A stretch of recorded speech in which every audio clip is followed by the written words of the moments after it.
நெகட்டிவா யோசிச்சா வெற்றி கிடைக்கும். நம்ம இந்த எண்ணங்கள சரியா ஹேண்டில் பண்ணா. ஒரு ஷாக்கிங்கான விஷயம் சொல்லவா?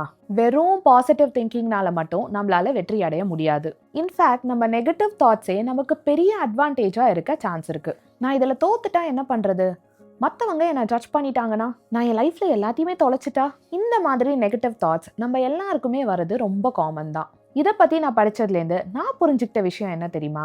சக்சஸ்ஃபுல் பீப்பிள் இந்த மாதிரி நெகட்டிவ் தாட்ஸ் வரக்கூடாது அப்படின்னு நினைக்கிறத விட, அந்த தாட்ஸை அவங்க ட்ரெயின் பண்றாங்க. என்னது நெகட்டிவ் தாட்ஸை நம்ம ட்ரெயின் பண்ணணுமா? இதை எப்படி பண்ணலாம் அப்படின்னு நிறைய இன்ட்ரெஸ்டிங்கான பவர்ஃபுல்லான டெக்னிக்ஸை நம்ம இந்த வீடியோவில் பார்க்க போகிறோம். இந்த வீடியோவை ஸ்கிப் பண்ணாமல் கடைசி வரைக்கும் பாருங்க. இந்த மாதிரி psychology, mental health, personal development மற்றும் மணி மேனேஜ்மெண்ட் ரிலேட்டடான வீடியோஸை பார்க்க நம்ம சேனலுக்கு உடனே சப்ஸ்கிரைப் பண்ணி வச்சுக்கோங்க. பக்கத்துலேயே அந்த பெல் ஐக்கனையும் அழுத்தி வச்சுக்கோங்க. நான் போடுற வீடியோஸ் வாரந்தோறும் உங்களை வந்து சேரும். எல்லாருமே நம்ம கிட்ட என்ன சொல்றாங்க? நெகட்டிவா திங்க் பண்ணாத, எதுக்குமே பயப்படாத, எப்பயுமே பாசிட்டிவா இரு. பட் ப்ராக்டிக்கலா ரியாலிட்டியை யோசிச்சு பாருங்களேன். நம்ம ஒரு 20 வயசு கிராஸ் பண்ணிட்டோம்னா ஃபியூச்சர்ல என்னோட கெரியரை நான் லூஸ் பண்ணிடுவேனோ, என் பசங்களோட ஃபியூச்சர் என்ன ஆக போகுது, என் ஹெல்த் என்ன ஆக போகுது, இந்த மாதிரி எண்ணங்கள் நமக்குள்ள வரும்போது நம்ம என்ன பண்ணுவோம்? ஐயோ, இந்த மாதிரிலாம் நம்ம நெகட்டிவா யோசிக்கிறோமே அப்படின்னு கில்ட்டியா ஃபீல் பண்ணுவோம். அந்த எண்ணங்களை நம்ம மனசுக்குள்ளேயே புதைக்க ட்ரை பண்ணுவோம். இதனால என்ன ஆகும் தெரியுமா? இந்த எண்ணங்கள் நம்ம மனசுக்குள்ள ஸ்ட்ராங்கா வளர்ந்துட்டே போகும். இந்த நெகட்டிவ் எண்ணங்கள் அப்படிங்கிறது நம்மளோட பிரச்சனை கிடையாது. அந்த எண்ணங்கள்னால நம்ம பயந்துட்டு எந்த ஒரு ஆக்ஷன்ஸுமே எடுக்காம இருக்கோம்ல, அதுதான் பிரச்சனை. நம்ம ஒரு மாதிரி லைஃப்ல ஸ்டக் ஆயிடுறோம்ல, அதுதான் ரியல் ப்ராப்ளம். இந்த எண்ணங்கள்ல நம்ம கரெக்டா ஒர்க் பண்ணினோம்னா இதுவே நம்ம லைஃப்க்கு ஒரு மிகப்பெரிய பிளானிங் டூலா மாறும்.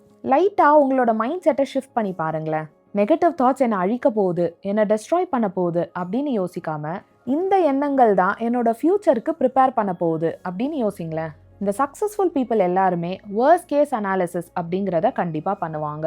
இந்த பிளான் ஒர்க் ஆகலைன்னா நம்ம என்ன பண்ணணும்? இதனால ஒரு பிரச்சனை வந்தால் நம்ம அதை எப்படி ஹேண்டில் பண்ணணும்? எந்த விஷயங்கள்லாம் என் கண்ட்ரோலில் இருக்குது, எந்த விஷயங்கள்லாம் என் கண்ட்ரோலில் இல்லை அப்படிங்கிறத யோசிப்பாங்க. They don't panic, they prepare. நம்ம எடுக்கிற எல்லா டெசிஷன்ஸுமே கரெக்டாக ஒர்க் ஆகணும் அப்படின்னு அவசியம் இல்லை. ஃபெயிலியர் ஆனாலும் நம்ம அதுலேருந்து எக்ஸ்பீரியன்ஸை கெயின் பண்ண போகிறோம், அதுலேருந்து நம்ம லேர்ன் பண்ணிக்க போகிறோம். So failure is not the problem, the fear of failing is the real problem. Kurukshetra போருக்கு முன்னாடி அர்ஜுனருக்கு ஃபுல்லாக நெகட்டிவ் தாட்ஸ் தான் இருந்தது. ஏகப்பட்ட பயம், சந்தேகம், பதட்டம், குழப்பம் இதெல்லாம் இருந்தபோது கிருஷ்ணர் அர்ஜுனர் கிட்ட பாசிட்டிவாகவே இரு, நெகட்டிவாக திங்க் பண்ணாத அப்படின்னு சொல்லவே இல்லை. கிருஷ்ணர் என்ன சொன்னார் தெரியுமா? உன் பயத்தை ஃபேஸ் பண்ணு, உன் கடமையை செய், உன் மைண்டை கிளியராக வச்சுக்கோ அப்படின்னு தான் அட்வைஸ் பண்ணாரு. சரி, எப்படி நம்ம இந்த நெகட்டிவ் தாட்ஸை நமக்கு சாதகமாக யூஸ் பண்ணலாம்? உங்களுக்கு வர நெகட்டிவ் எண்ணங்களை ஒரு வார்னிங் மாதிரி கன்சிடர் பண்ணுங்க. இப்போல்லாம் ஆஃபீஸில் நிறைய லே ஆஃப்ஸ் பற்றி கேள்விப்படுறோம். அப்போல்லாம் நம்ம மைண்டுக்கு என்ன தோணும்? நம்மளோட ஜாபு நாளைக்கு போயிடுச்சுன்னா என்ன பண்ணுறது அப்படின்னு உங்களுக்கு தோணுச்சுன்னா, இதை நம்ம ஒரு வார்னிங்காக எடுத்துட்டு நம்ம என்ன யோசிக்கலாம்? நம்ம ஜாபை தக்க வச்சுக்க நமக்கு எந்த ஸ்கில்ஸ்லாம் தேவைப்படுது? என்னோட ஜாபு சடனாக போயிடுச்சுன்னா என்னையும் என்னோட ஃபேமிலியும் ஹேண்டில் பண்ண எனக்கு எவ்வளோ சேவிங்ஸ் தேவைப்படும்?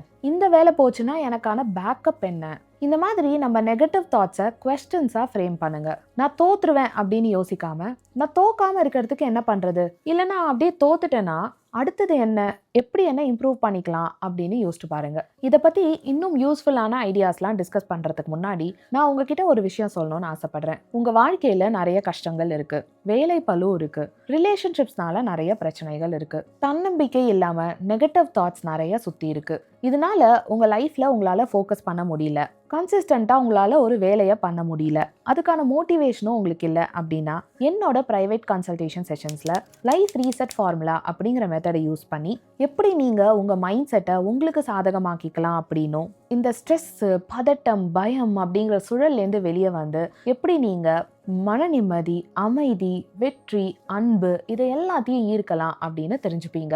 இதை பற்றின ஃபுல் டீட்டெயில்ஸ்க்கு கீழே இருக்கிற என்னோட மெயில் ஐடியை காண்டாக்ட் பண்ணுங்கள். நான் உங்களுக்கு கம்ப்ளீட் டீட்டெயில்ஸ் சென்ட் பண்ணுறேன். இந்த மெத்தடை நீங்கள் அப்ளை பண்ணுறது மூலமாக உங்கள் ஒர்க் பர்ஃபார்மன்ஸில், உங்கள் ரிலேஷன்ஷிப்பில், உங்கள் ஹாப்பினஸில் 80-90% இம்ப்ரூவ்மெண்ட் நிச்சயம் பார்க்க முடியும். அடுத்த ஐடியா என்னென்னா, இந்த நெகட்டிவ் திங்கிங் தான் நம்மளோட டிசிப்ளினை இம்ப்ரூவ் பண்ணும். இந்த பயம் தான் நம்மளை கரெக்டான சாய்ஸஸை எடுக்க வைக்கும். ஃபியூச்சர் பற்றின பயம் தான் நம்மளை புது ஸ்கில்ஸ் கற்றுக்க வைக்கும், நம்மளோட சோம்பேறித்தனத்தை நிறுத்தும், நம்ம ஃபைனான்சஸை கரெக்டாக பிளான் பண்ண வைக்கும். ஜென்ரலாக நம்ம இந்த நெகட்டிவ் திங்கிங்கையும் இந்த பயத்தையும் ஒரு விஷயம் பண்ணாமல் இருக்க எக்ஸ்கியூஸாக யூஸ் பண்ணுவோம். அந்த மாதிரி இல்லாமல் think fear as your fuel. Future பற்றின நெகட்டிவ் தாட்ஸ் வரும்போது நான் என்ன ஆக்ஷன் எடுத்தா என்னோட ஃபியூச்சரை நான் பாதுகாக்க முடியும் அப்படின்னு யோசிச்சு பாருங்க.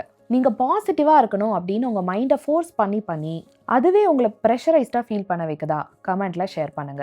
இந்த நெகட்டிவ் திங்கிங் அப்படிங்கிறதே நம்ம மெச்சூர்டாக இருக்கிறதுனால தாங்க வருது.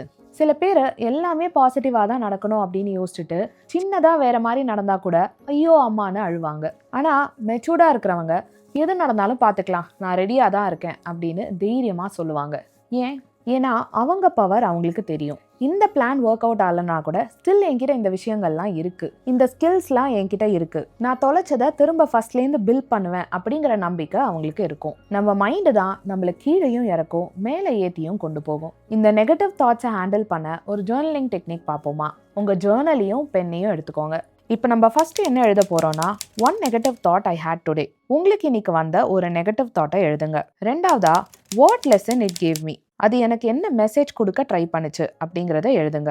மூணாவதா, one action I will take tomorrow. இதை ஹேண்டில் பண்ண நாளையிலேருந்து நான் என்ன ஆக்ஷன் எடுக்க போறேன் அப்படிங்கிறத எழுதுங்க. இந்த ஜேர்னலிங் ஆக்டிவிட்டியை நம்ம பண்றது மூலமா வரி, ப்ரிப்பரேஷன், கான்ஃபிடன்ஸ் சைக்கிளை நம்ம புரிஞ்சுக்கிறோம். அதாவது இந்த வரி தான் நம்மளை ப்ரிப்பேர் பண்ண வைக்குது. நம்ம ஒரு விஷயத்தில் நல்ல ப்ரிப்பேர்டாக இருந்தால் நம்மளோட கான்ஃபிடென்ஸும் பில்ட் ஆகும். நான் ஐடி கம்பெனியில் ஒர்க் பண்ணிட்டு இருந்தப்போ ஒரு கிளைண்ட் மீட்டிங் முன்னாடியும் எல்லாம் சரியா போகுமா, கிளைண்ட்ஸு டஃப்பான கேள்வி கேட்டால் என்ன பண்ணுறது, என்னோட பாஸ் என்னை சப்போர்ட் பண்ணலன்னா என்ன பண்ணுறது அப்படின்னலாம் நிறைய யோசிப்பேன். அதனாலேயே நான் நிறைய ப்ரிப்பரேஷன் பண்ணுவேன். எல்லா டாக்குமெண்ட்ஸையும் ரெடியாக வச்சுப்பேன். எல்லா விதமான கேள்விகளுக்கும் என்னோட ஆன்சர்ஸை ப்ரிப்பேர்டாக வச்சுப்பேன். நல்லா ட்ரெஸ் பண்ணிப்பேன், மைண்டை காமாக வச்சுப்பேன். இந்த ப்ரிப்பரேஷன் தான் எனக்கு எப்பயுமே ஹெல்ப்ஃபுல்லாக இருக்குங்க. Success is not magic, success is preparation. இந்த பயத்தையும் நெகட்டிவ் தாட்ஸையும் நம்ம எப்படி எடுத்துக்கிறோம் அப்படிங்கிறதுல தான் எல்லாமே இருக்குது. எனக்கு ஒரு விஷயத்தில் நெகட்டிவ் தாட்ஸ் வருது அப்படின்னா நான் ஃப்யூச்சரை பற்றி அவேராக இருக்கேன்னு அர்த்தம். இந்த தாட்ஸ் கொடுக்குற கைடன்ஸை வச்சு நான் எப்பயுமே ப்ரிப்பேர்டாக இருப்பேன் அப்படின்னு யோசிங்க. இந்த தாட்ஸ்னால நான் இன்னும் என் வேலையில் ஃபோக்கஸ்டாக இருப்பேன் அப்படின்னு உங்களுக்கு நீங்களே ப்ராமிஸ் பண்ணிக்கோங்க. உங்கள் மைண்டை கிளியராக திங்க் பண்ணவும் பிரேவான ஆக்ஷன்ஸ் எடுக்கவும் ட்ரெயின் பண்ணுங்க. நம்ம எல்லாருக்குமே பிடிக்காதவங்க அப்படின்னு கண்டிப்பாக இருப்பாங்கல்ல, அவங்கனாலேயே நமக்கு நிறைய ஸ்ட்ரெஸ் வரும். இந்த மாதிரி நமக்கு பிடிக்காதவங்களை, நம்ம எதிரிங்களை எப்படி ஹேண்டில் பண்ணணும் அப்படின்னு நான் டீட்டெயில்டாக நம்ம சேனலில் ஒரு வீடியோ பண்ணியிருக்கேன். அதில் ஜேர்னலிங் டெக்னிக்ஸ் மற்றும் நிறைய ஸ்ட்ராட்டஜிஸை எக்ஸ்பிளைன் பண்ணியிருக்கேன். கண்டிப்பாக அந்த வீடியோவை செக் பண்ணி பாருங்கள், ரொம்ப யூஸ்ஃபுல்லாக இருக்கும்.